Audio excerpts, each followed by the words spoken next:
If I had to ask you what you do first thing every morning, I'd get actually the same response. And that is that you looked at your phone. If I'd asked you the same question 20, 30, 50 years ago, the answer would have been very different. And actually probably would have been unique to you all. Our lives are being disrupted 1 second at a time. Life today is influenced by science and by technology more than it ever has been in the past. And yet, the way that we react to change today is actually no different to the way we reacted when we were cavemen. Once change arrives, first we fear it, then we examine it, and slowly, slowly, we accept it. But what if we control this disruption? What if we harness it to our own use and our own timing? In tomorrow's world, this is much more likely to be the norm. Smart technologies will start to evolve on its own. In fact, it is evolving on its own. And it's resolving challenges that we as humanity have been plagued by since the beginning of time. But what is disruption? And how do you prepare for it? The Big Bang was the genesis of our origins, the moment when forces collide. Gases merged and our world as we know it today was formed. Let's just imagine that for a moment. Picture what change looked like, what it felt like, what it even sounded like. According to NASA and the theories of physics, if we were to look at the universe 1 second after the Big Bang, what we would see is 10 billion degrees C of neutrons, of protons, of electrons, of anti-electrons, of photons, of neutrons. And that's actually just science talk for you business people. It's a science talk for a lot of activity. What it means is that even a second after major forces have impacted our world, there were new organisms that had already adapted and were already hard at work conforming to what was then the new normal. Often, change doesn't announce itself.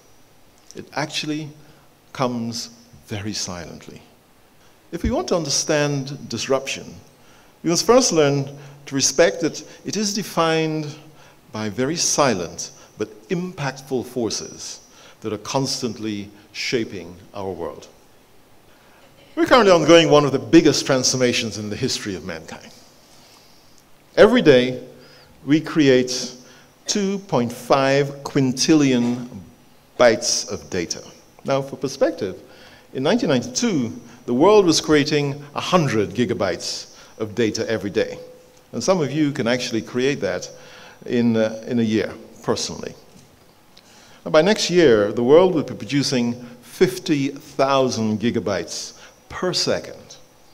Every year, we create 8 million new songs, 2 million new books, 182 billion tweets, and 400,000 new products. Many are calling this the fourth industrial revolution, which is set to fundamentally shift the way that we work and the way that we play.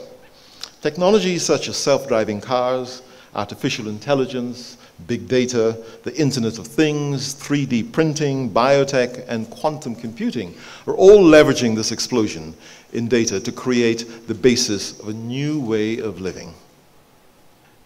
There are people in Safaricom today who are using their phones to control the lighting in their homes and monitoring who is at the front door. And it will soon be available to you all. Industry researchers, IDC, project that by the year 2020, 220 billion connected devices will be in use. This is truly the age of the Internet of everything.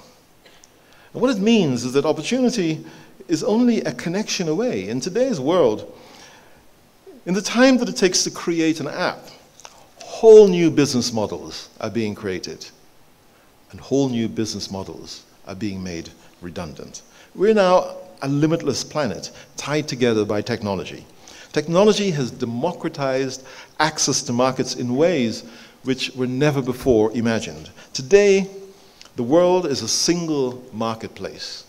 Today, we are one. With a simple internet connection, the honey trader in Kitui can trade with an Australian buyer, and vice versa. All signs are that we are heading towards the big bang moments of technology. The biggest challenge we have today is to ensure that we start to look at the spark, look for the spark, or the fire that will define our future. Now, given the remarkable shifts now taking place, the question then becomes, how do we succeed in this new world order? Because of the pace of evolution, the answer to this can change on an almost daily basis. We must manage disruption by harnessing these new technologies to our needs. It's worth noting that disruption doesn't always mean adopting the latest technology. Sometimes it means simply reusing existing technology for new purposes. And this is not a problem for tomorrow's leaders. It's an issue that we must address now. So how do we prepare for this coming wave of change? What we can do is to create the right type of individuals and businesses that can succeed in this era of change. We have to remember that what we do next and how we do it will define our evolution in ways that no technological disruption has done yet.